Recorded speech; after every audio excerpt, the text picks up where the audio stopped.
This is the keyboard I ended up with. How did we get here? Well, let's find out.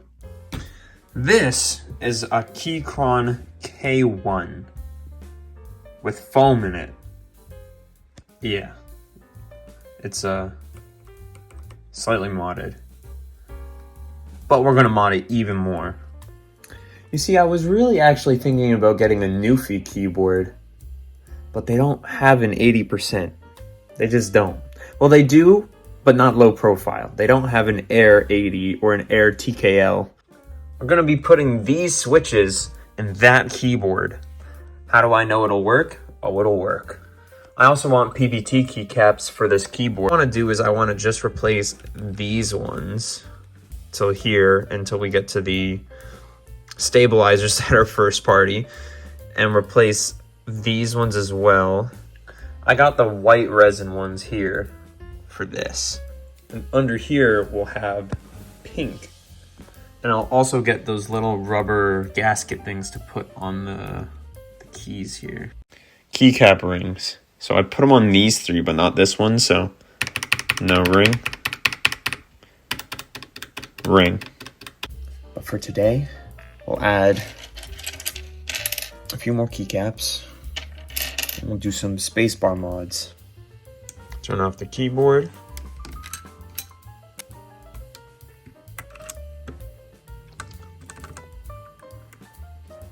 For some reason, this one didn't come with an insert key, but I'm just gonna replace it with this one because I don't really use the insert key. Now, for some reason, Keychron just loves to be the bearer of bad news when it comes to stabilized switches, because friggin' it doesn't seem like they're off, but the middle one, or the two are offset just very slightly. That makes it so it's incompatible with other ones. So we gotta keep the stabilized switches at least. I've successfully taken them out. However, obviously that's not stabilized, but you know what? They're with the switches. Obviously this one isn't stabilized, but it's with the keycaps that aren't gonna be replaced because that would just look kind of weird. We're gonna put 40A silicone rings on all of these ones. Key rings installed.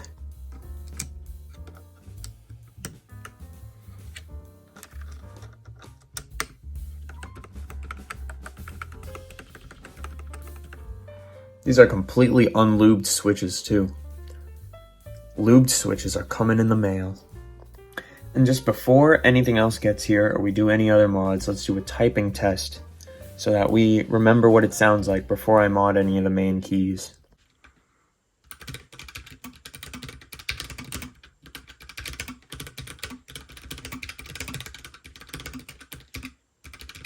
For comparison, here's my brother's keyboard with blue switches. Pre-tape mod. Alright, so I just put a little bit of tape on there. Alright, throwing that on there. Post-tape mod. Now we will be adding these keys to the group of ones that we're going to use. These are the keycaps I'm going to use pile. I know it kind of sucks and I should put them in the freaking... Maybe I should just use those trays. Hold on. Nah, you know what? It's fine. We're going to have ourselves a good old-fashioned puzzle. All right, now to pull off the rest of the keycaps and put them in our use pile.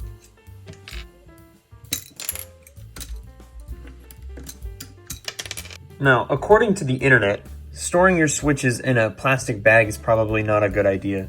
So I have a modified Tivana container.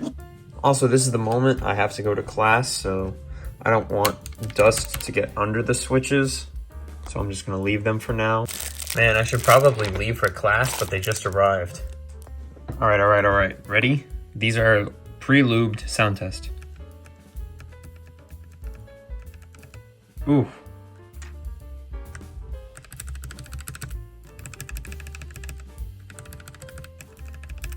Ooh. Ooh.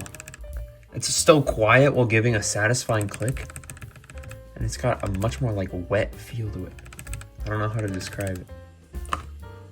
All right, now enjoy this time lapse of me putting this keyboard back together.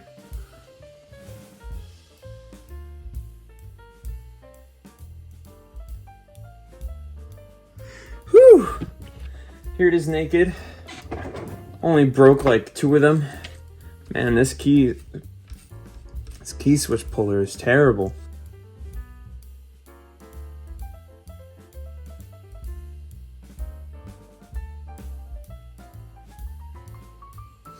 Okay, so remember when I jumbled all the friggin' keycaps? Yeah, so that's not gonna happen before class. I'm already gonna be late, to be honest, but gotta make sure this works. So far, so good. Let's just type in a few things. All right, it all works. Whew, but we're gonna need to put the keycaps on after. Give it just a sec. All right, I'm back from class. The lighting may have slightly changed, so enjoy me doing a puzzle real quick.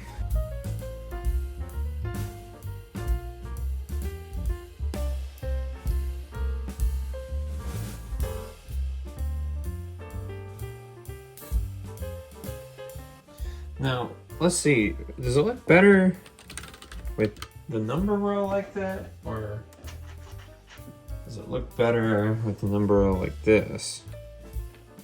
Ooh, that's fun looking. Look, well, the RGB looks a little more poppy because it's getting a little more pushback. The white looks really good with the friggin', with these switches. I'm gonna try inverting my selection. All right, it's incomplete for now, but I decided that I like the sound of the ABS keycaps here better because they're quieter. That's just my goal, is to have them nice and quiet. But then having these ones are nice and clicky. And I just don't have the mods yet, but I plan to make it a little more uniform by putting that there and that there. Oh, fudge. So these were supposed to be mods so I can put the stabilizers on. They didn't quite print right. It just looks so unsatisfying, so what if I just shaved off the stabilizers on the keys? For the spacebar, that definitely wouldn't work. I've already tape modded it, so you know what, it's fine. But for these two? Now, I don't know who said that the backspace needs stabilizers, but they're wrong.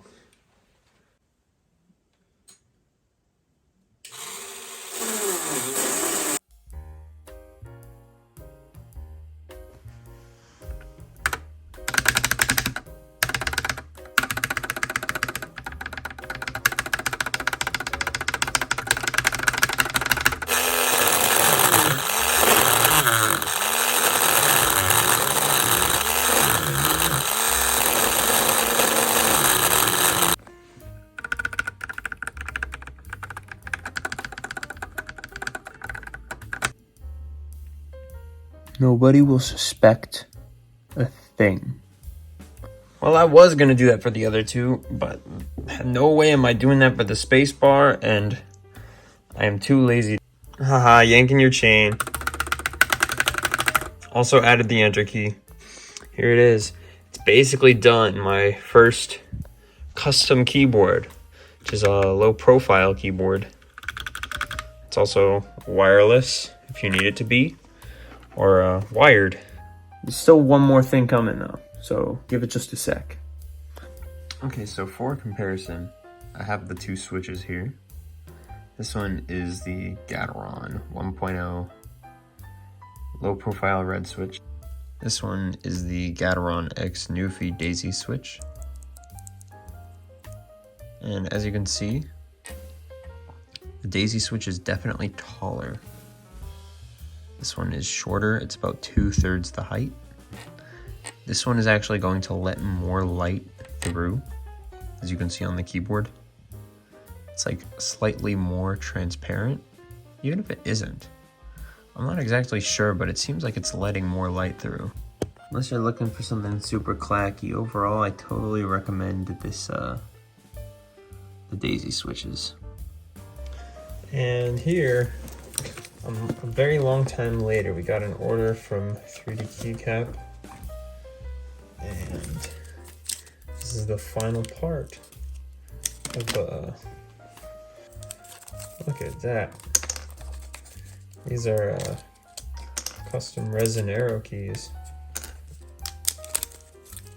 And they also sent me this one for free because shipping took forever for whatever reason. All right, let's get these cleaned off and then I can decide which ones they'll go on the keyboard. So there we have it. One of the world's first custom low profile keyboards with Daisy switches built off of the Keychron K1 SE. Pretty sweet. And finally, what you've all been waiting for, the typing test.